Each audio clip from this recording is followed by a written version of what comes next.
প্রকৃতির নিয়মে দুর্যোগ আসে, দুর্যোগ যায়, কখনো কখনো পেছনে রেখে যায় অবর্ণনীয় ক্ষতি। এভাবেই পৃথিবীর বুক থেকে নিশ্চিহ্ন হয়ে গেছে হাজারো ঐতিহাসিক স্থাপনা ও নিদর্শন। কালের পরিক্রমায় দুর্যোগের আঘাতে রয়ে গেছে শুধুই ধ্বংসস্তূপ। সম্প্রতি আফগানিস্তানের 6.3 মাত্রার ভূমিকম্পে প্রাণ হারিয়েছেন অনেকে, পাশাপাশি ক্ষতিগ্রস্ত হয়েছে বিভিন্ন ঐতিহাসিক স্থাপনাও, যার মধ্যে রয়েছে নীল মসজিদ বা ব্লু মস্ক নামে পরিচিত একটি ঐতিহাসিক স্থাপনা।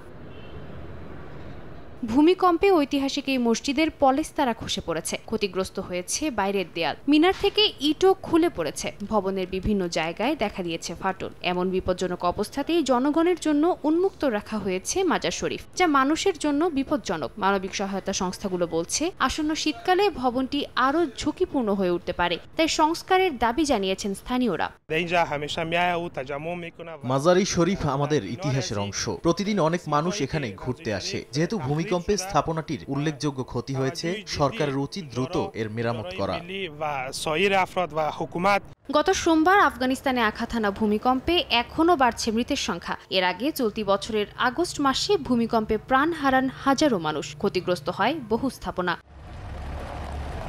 সাদিয়া তাসনিম, সময় সংবাদ।